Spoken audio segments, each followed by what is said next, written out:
Ya, mudah-mudahan sudah terlihat ya. Sudah Bapak, Udah ya. sudah terlihat Bapak. Makasih. Bismillahirrahmanirrahim. Assalamualaikum warahmatullahi wabarakatuh. Waalaikumsalam warahmatullahi wabarakatuh. Selamat sore, salam sejahtera untuk kita semuanya. Mari kita awali pembelajaran kita pada sore hari ini dengan bacaan basmalah. Alhamdulillah. Bismillahirrahmanirrahim. Hmm. Eh, ya, mohon maaf ya, kuliah tertunda siang mestinya jam 1 karena tadi ada rapat sehingga baru selesai tadi dan kita baru kita bisa mulai lewat online.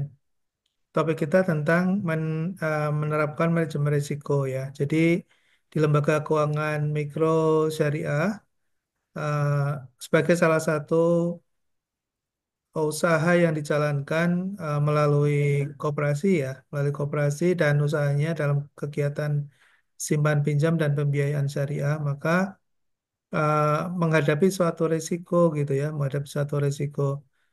Nah ini sebagai materi kita yang terakhir kalau nggak salah ya. Ini terakhir ya materinya ya, Mas Karsidi ya. Apa masih ada pertemuan berikutnya?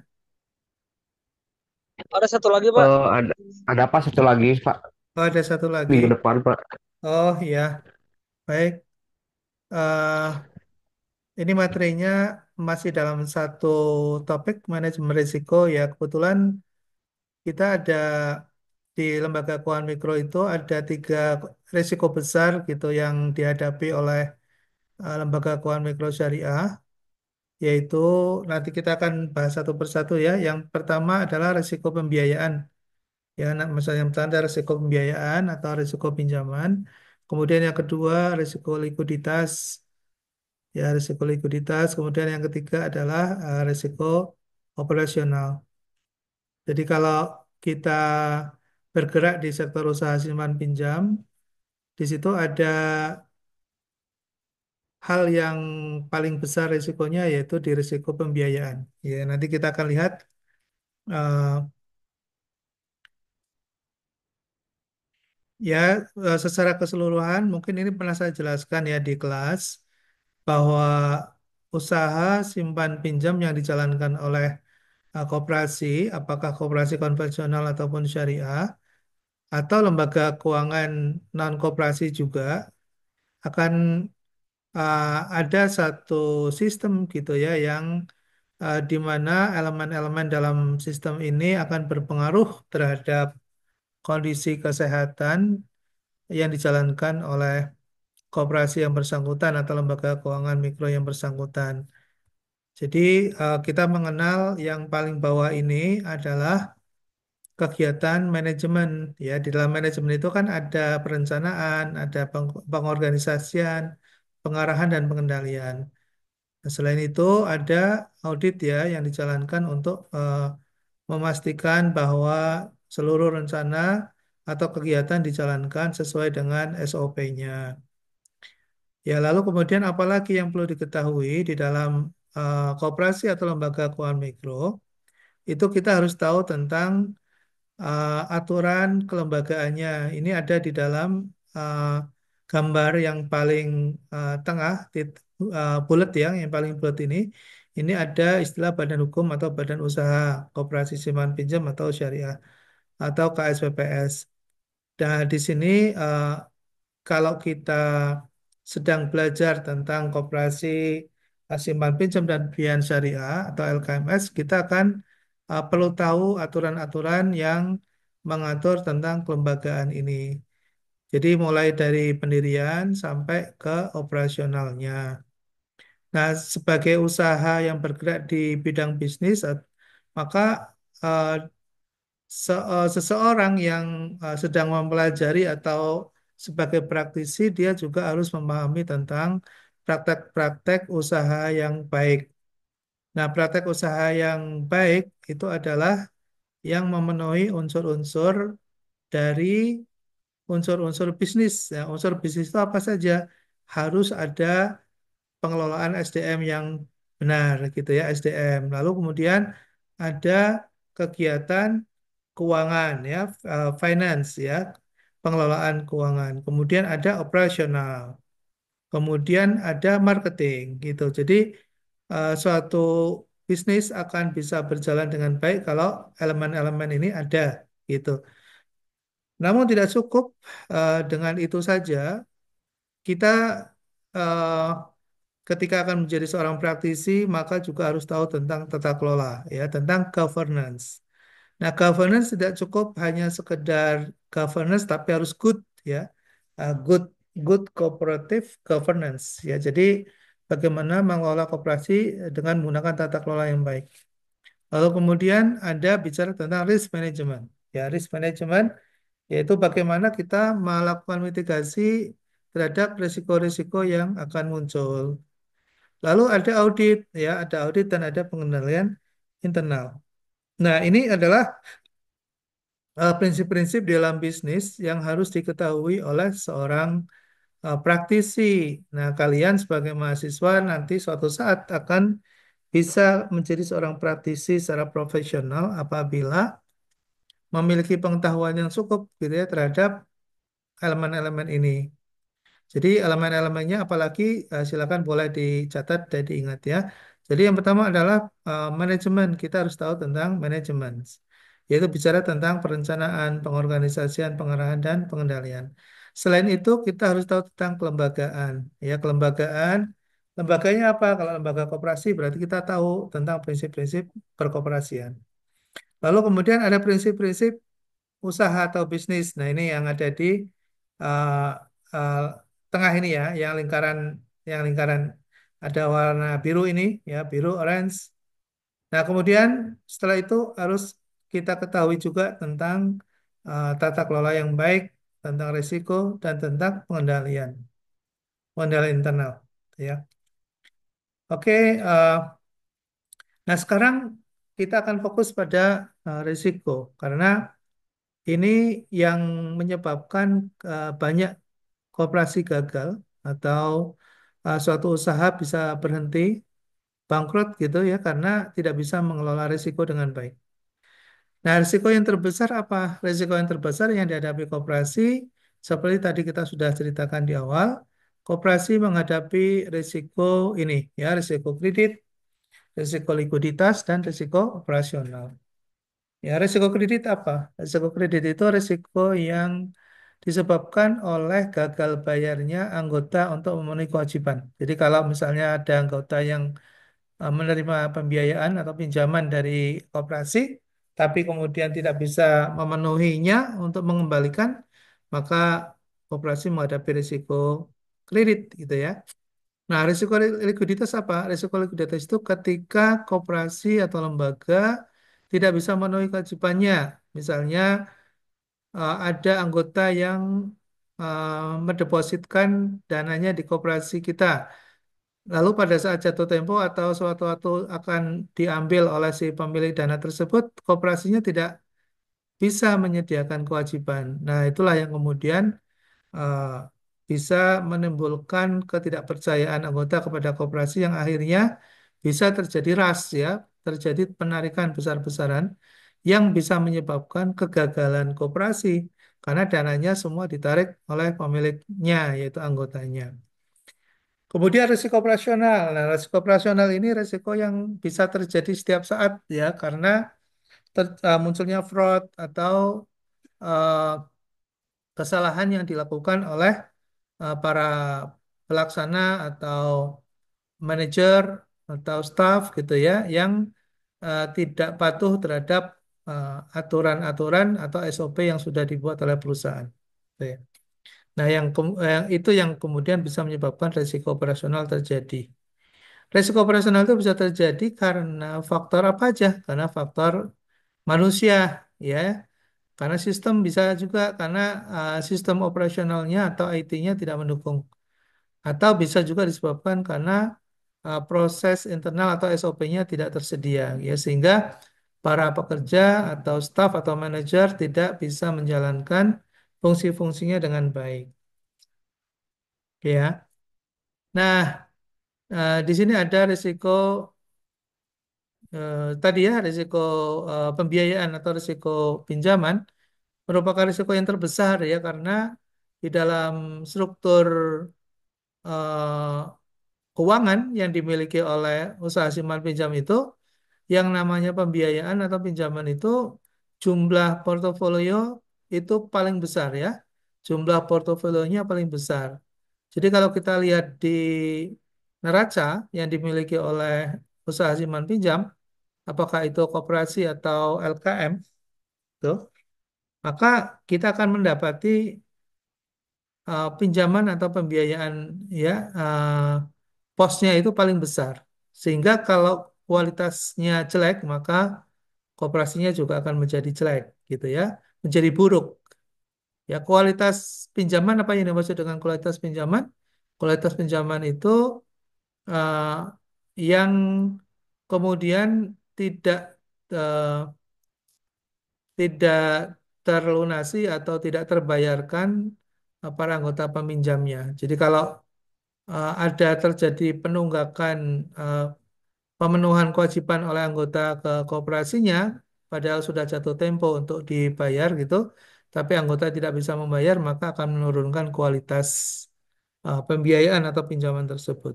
Ya, ini yang tadi saya contohkan, saya ceritakan tadi ya di risiko pinjaman. Jadi kalau kita lihat neraca dalam suatu usaha simpan pinjam koperasi, maka di sini akan ada seluruh total dari aset yang dimiliki oleh koperasi simpan pinjam atau LKMS itu yang paling besar pasti di sini ya, pinjaman yang diberikan atau pembiayaan yang diberikan itu paling besar. Sehingga kalau ini kualitasnya jelek, artinya banyak yang macet, maka tentunya kesehatan dari koperasi tersebut akan terganggu ya. Oke ya, sampai di sini ada yang mau ditanyakan, Mas Irfan, Mas Ikin, Mas Kasidi? Belum ada apa, Pak? Belum, Pak. Belum ya? Oke, nanti kalau ada yang mau bertanya, silakan ya. Jadi saya masih coba eh, bahas satu persatu, tapi saya kira nanti kita akan akhiri sampai ke risiko likuiditas ya. Kita akan selesaikan risiko pinjaman, lalu kemudian risiko likuiditas. Nanti pertemuan terakhir kita bahas risiko operasional gitu. Ya, balik lagi risiko pinjaman artinya kalau di dalam aset koperasi simpan pinjam atau LKMS ini ternyata anggota yang meminjam itu tidak bisa mengembalikan atau kita sebut dengan kredit macet gitu ya atau pembiayaan macet, maka artinya perusahaan sedang menghadapi suatu risiko atau bahaya besar. Ya, kenapa? Karena seluruh atau sebagian aset dari koperasi atau LKMS itu ada di sini. Kalau kemudian anggota tidak bisa mengembalikan, tentunya ini akan ada risiko eh, kesulitan untuk mendapatkan dana segar ya karena tadi peminjam dan para nasabah atau anggota tidak eh, mengembalikan pinjamannya gitu. Nah, sumber dari aset ini berasal dari liabilities. Liabilities kebanyakan dari hutang, yaitu hutangnya mungkin dari anggota ya, hutangnya dari anggota berupa apa? Simpanan sukarela. Nah, simpanan sukarela ini eh, suatu waktu kan bisa ditarik nih, ya, yang 5.000 ini yang sebelah kanan gitu. Nah, ketika ditarik oleh si pemiliknya atau deposan atau anggota yang memiliki dana di sini, ketika kemudian pinjamannya tidak berkualitas baik atau nasabah yang pinjam itu tidak mengembalikan, maka berarti kan tidak ada dana cash, ya, tidak ada dana segar yang kita bisa gunakan untuk mengembalikan ke pemilik dana ini, yang sebelah kanan ini gitu. Nah, inilah yang kemudian sering disebut dengan mismatch, ya, mismatch atau ketidakseimbangan antara dana yang dihimpun dengan dana yang disalurkan, ya. Nah, saudara sekalian, berikutnya adalah kita perlu ada memahami sebetulnya klasifikasi dari suatu kualitas pinjaman atau pembiayaan. Ada yang disebut dengan lancar, ada yang disebut dengan kurang lancar, diragukan, dan macet ya. Ini berlaku secara umum di bank juga begitu. Ya, kita perlu tahu karena suatu saat kalian misalnya ingin mendaftar atau ingin bekerja di bank, biasanya ini ditanyakan ya, ditanyakan apakah pinjaman bermasalah itu gitu ya, apakah pembiayaan bermasalah itu gitu. Nah, kalian harus bisa jawab tuh gitu ya. Ya, pembiayaan bermasalah itu kalau ada angsuran yang tidak bisa dibayarkan oleh si anggota atau nasabah peminjam. Nah, kalau dia menunggak atau dia tidak bisa memenuhi kewajiban pada saat jatuh tempo, berarti pinjaman itu kualitasnya bergeser ya dari lancar menjadi kurang lancar, gitu ya. Nah, antara kurang lancar dilakukan dan macet itu bedanya di mana? Bedanya di waktu, ya, waktu di waktu. Nah, ini masing-masing punya aturan. Kalau di perbankan ada aturan, gitu ya, yang lancar itu 30%, 30%, 30 hari. Jadi kalau tertunggaknya belum ada 30 hari masih dianggap lancar. Kalau 30 hari sampai ke angka 90 hari itu kurang lancar. 90 hari sampai 120 hari atau dari 3 bulan ke 6 bulan itu itu tidak dibayar maka masuk ke kategori diragukan. Nah, kalau lebih dari 6 bulan maka dianggap macet. Jadi masing-masing punya aturan mana kategori yang masuk ke kurang lancar, diragukan, dan macet. Ya, biasanya macet itu di angka di atas 180 ya, di atas 6 bulan. Ketika 6 bulan tidak diselesaikan kewajibannya, maka masuk ke kategori macet. Nah, apalagi yang perlu diketahui adalah menyelesaikan pembiayaan bermasalah ya. Jadi kalau kalian nanti suatu saat menjadi pengurus koperasi atau masuk di bank yang handling terhadap kredit bermasalah atau pembiayaan bermasalah, maka kalian perlu memahami tentang bagaimana mekanisme penyelesaiannya gitu ya. Nah, penyelesaian pinjaman bisa dilakukan dengan beberapa cara ya. Yang pertama dilakukan dengan cara litigasi. Litigasi itu berarti diselesaikan secara hukum, ya secara hukum. Jadi kalau si nasabahnya tidak bersedia atau tidak mau menyelesaikan, maka akan bisa berdampak ya terhadap proses selanjutnya yaitu litigasi. Ya, yang tadinya bisa diselesaikan secara keluargaan, maka bisa muncul menjadi masalah ke proses pengadilan atau litigasi. Nah, kalau prosesnya dilakukan di luar pengadilan, maka bisa dilakukan dengan cara non-litigasi. Nah, non-litigasi itu bisa dilakukan dengan tiga cara, yaitu namanya rescheduling, reconditioning, dan restructuring. Ya, restructuring, namanya restruct, ya restructuring, reconditioning, dan rescheduling. Nah, ketiga istilah ini apa? Silakan nanti bisa dieksplorasi sendiri ya. Apa yang dimaksud dengan rescheduling, apa yang dimaksud dengan reconditioning dan restructuring, ya restructuring, di restruct gitu dalam bahasa istilah bisnisnya di restruct gitu. Tapi yang jelas ada kata schedule ya. Schedule berarti bicara tentang perubahan waktu ya, schedule. Jadi waktu pembayarannya diubah atau diperpanjang. Kalau reconditioning berarti ada kata-kata condition ya. Condition term and condition. Jadi misalnya tadinya bunganya 24% karena keberatan diturunkan menjadi 20% gitu ya. Itu namanya reconditioning. Kalau restructuring apa yang diubah? Yang diubah bisa aja jumlah angsurannya yang tadinya angsurannya misalnya 2 juta diubah menjadi 1 juta biar mampu ya. Lalu dengan memperpanjang angsurannya. Jadi angsurannya diperpanjang, waktunya maksudnya diperpanjang, nanti jumlah plafonnya, jumlah angsurannya menjadi lebih sedikit. Oke ya, jadi seperti itu. Lalu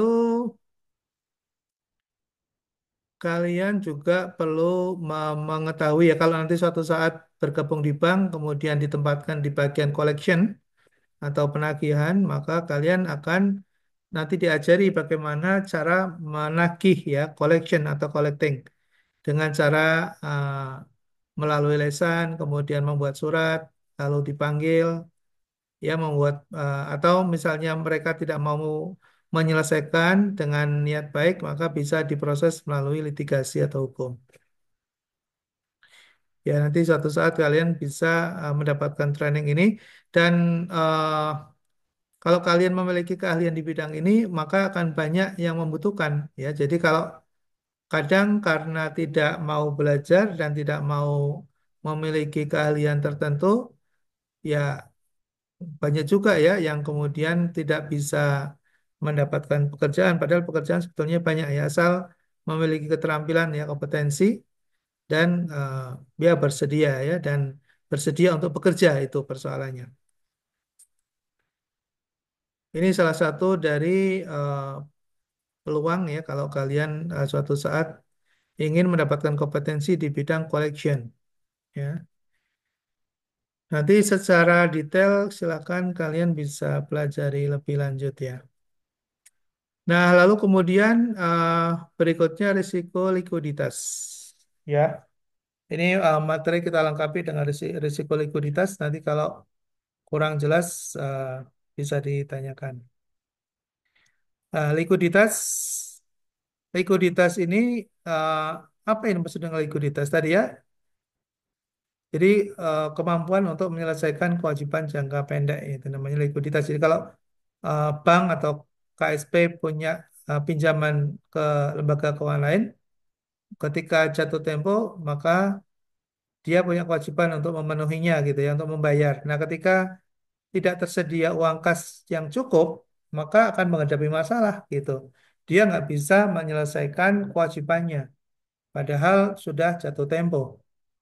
Nah, ketika dia tidak bisa menyelesaikan kewajiban, maka koperasi menghadapi risiko likuiditas namanya. Nah, risiko likuiditas ini sebetulnya bisa diatasi ya dengan manajemen likuiditas yang baik. Ya, tentunya lembaga keuangan atau koperasi akan mencari sumber-sumber arus kas yang produktif ya untuk suatu waktu digunakan ketika memenuhi kewajiban jangka pendeknya. Nah, bagaimana tujuan manajemen ini? Yaitu yang pertama melihara kestabilan ya agar likuiditasnya stabil. Kemudian memiliki pedoman kerja. Jadi koperasi atau LKMS ini seharusnya punya pedoman. Ketika menghadapi masalah-masalah likuiditas, bagaimana cara solusinya gitu ya, menyelesaikannya seperti apa. Kemudian alat kontrol ya, harusnya ada alat kontrol untuk memastikan sumber-sumber dana dari ya sumber dana perusahaan ini bisa dikendalikan dan tersedia cukup baik untuk memenuhi kewajibannya. Nah, manajemen risiko likuiditas ini yang dilakukan pertama adalah mengidentifikasi, ya, kemudian mengukur, memantau, dan mengendalikan. Jadi, kemampuan apa yang harus dimiliki oleh seorang manajer keuangan, yaitu melakukan identifikasi, lalu mengukur, mantau, dan mengendalikan. Nah, ada strategi pengendalian ya eh, di dalam manajemen keuangan eh, diajarkan ya bagaimana kita bisa mengendalikan keuangan dengan baik. Nah, di dalam aktivitas keuangan itu ada yang berorientasi jangka panjang, ada yang jangka menengah dan jangka pendek gitu. Nah, yang eh, perlu menjadi atensi adalah bahwa yang menjadi sumber dari likuiditas antara lain adalah dari sisi permodalan, kecukupan permodalan. Kemudian yang kedua, eh, bagaimana perusahaan bisa mendapatkan sumber-sumber dana jangka pendek melalui simpanan-simpanan, ya. Jadi seperti simpanan sukarela itu seharusnya dipupuk terus, didorong terus, kemudian harapannya itulah yang akan menjadi sumber pasokan uang tunai dari koperasi kita. Nah, metode pengendalian pada umumnya dilakukan melalui 5 tahap ya dalam menjaga agar tetap liquid di perusahaan itu tetap uh, terjaga likuiditasnya. Yang pertama menggunakan committed standby lines. Jadi koperasi atau LKMS sebaiknya memiliki standby lines atau kredit rekening koran yang paling mudah ya, yang biasa dipahami oleh masyarakat pada umumnya adalah rekening koran atau rekening giro. Nah, di situ LKMS atau KSPPS mendapatkan fasilitas untuk sewaktu-waktu membutuhkan dana jangka pendek itu sudah ada yang membackup. Ya, bentuk backup dana itu disebut dengan standby lines. Ya, jadi prosesnya bagaimana? Prosesnya mengajukan ke bank, gitu ya, ke bank. Lalu bank nanti akan memproses apakah layak atau tidak. Kalau kemudian dianggap layak, maka akan dikasih fasilitas pembiayaan yang tidak perlu diambil secara tunai, tapi bisa disimpan dulu di bank sewaktu-waktu dibutuhkan, maka bisa ditarik. Nah, itu yang namanya standby line. Jadi kalau LKM atau koperasi membutuhkan dana untuk memenuhi kewajiban, misalnya ada yang narik, gitu ya, ada withdrawal, ada yang narik, maka koperasi sudah siap dengan dana tunainya, gitu ya. Lalu yang kedua, apabila itu tidak bisa dilakukan untuk menyediakan uang tunai untuk memenuhi kewajiban tadi, bisa saja uh, untuk menjaga risiko sewaktu-waktu butuh dana cepat, bisa dalam bentuk surat berharga ya. Jadi kita bisa saja membeli surat berharga ya, obligasi atau saham.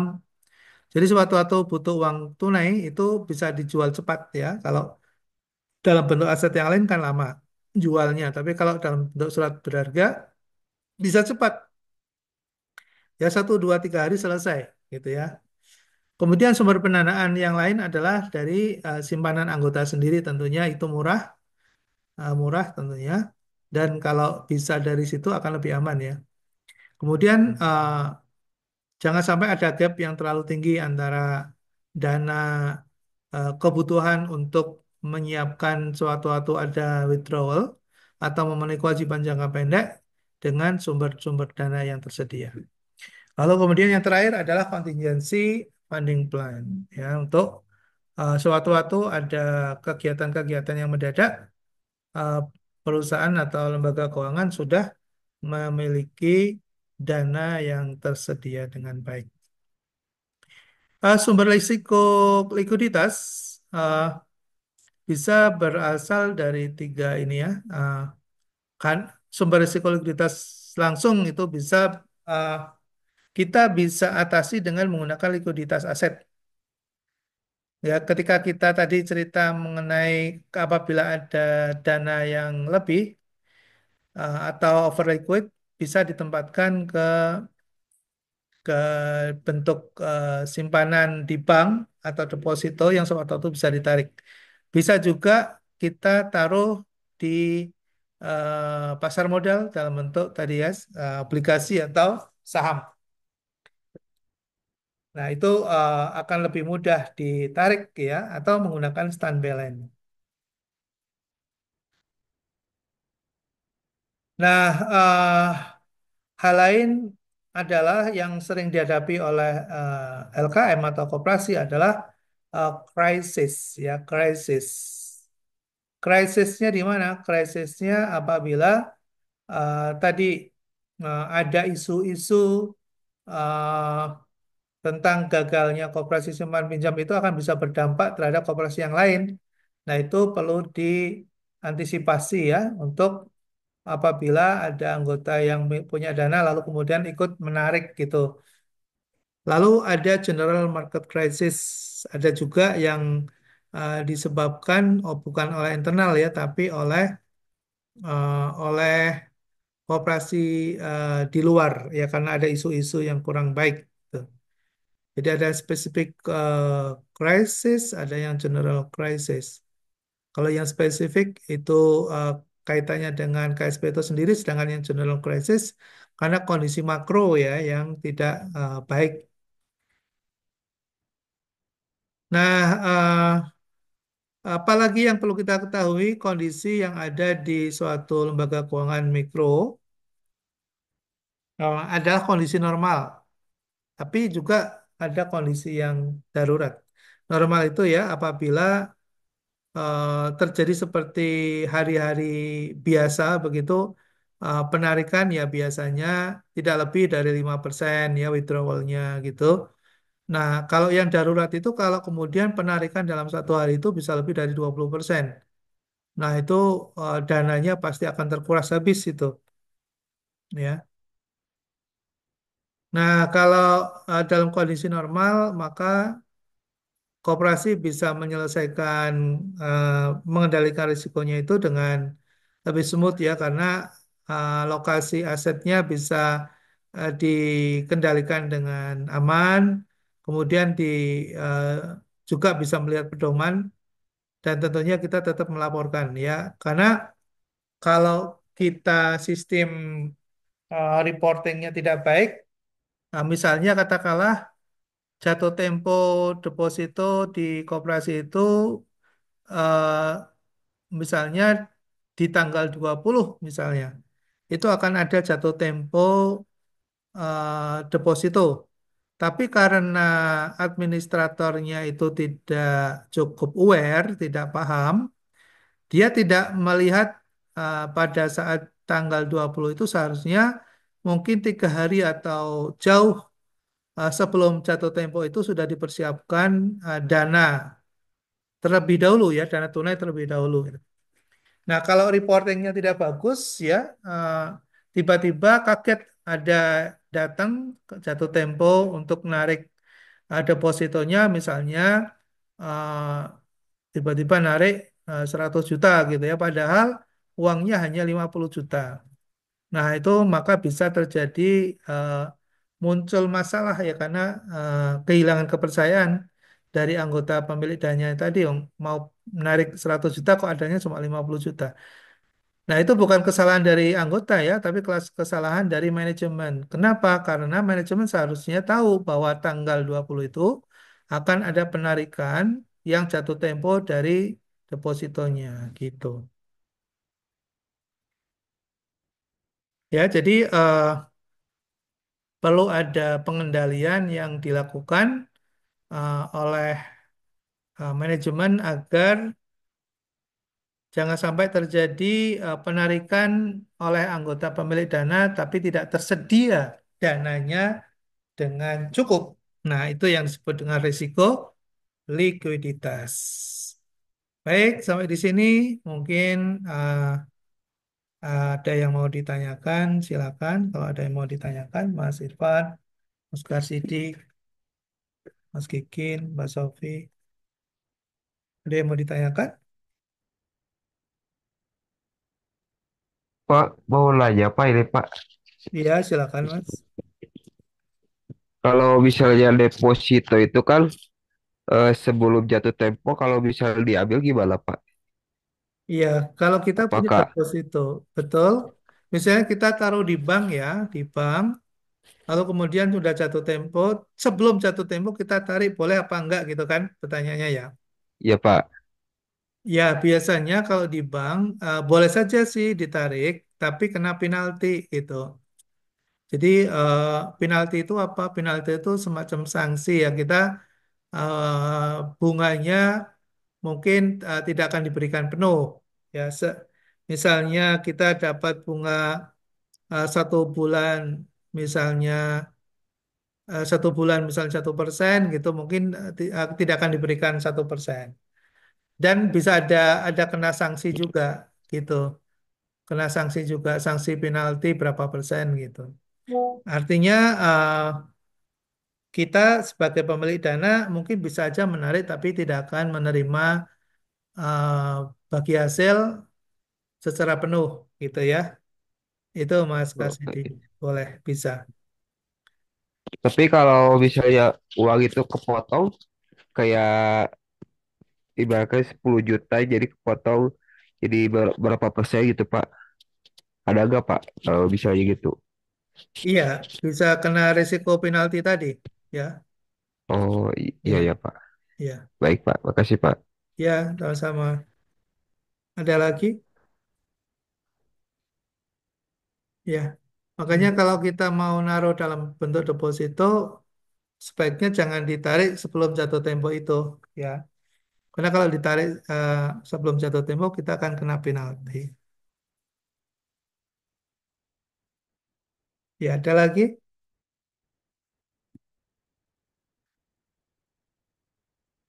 Baik, kalau nggak ada, Cukup, Pak. boleh. Ya, Mas Kikin, Cukup, Pak. sudah cukup. Baik, boleh di anu on kan camnya, kameranya.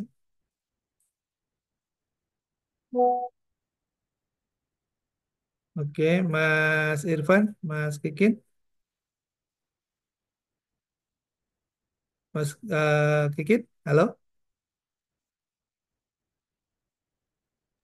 Iya, Pak. Bentar. Ya, kita buat absensi. Oke, Mas Kikin, makasih. Mas Irfan lagi nyupir ya? Baiklah. Oke, Kita, Pak. oke, Mas Kikin sebentar, saya ambil gambar dulu. Oke, terima kasih. Kita boleh tutup dengan bacaan hamdalah. Alhamdulillah. Ya. Alhamdulillahirrahmanirrahim. Terima kasih. Assalamualaikum warahmatullahi wabarakatuh. Waalaikumsalam Waalaikumsalam. warahmatullahi wabarakatuh. Oke, kita live ya.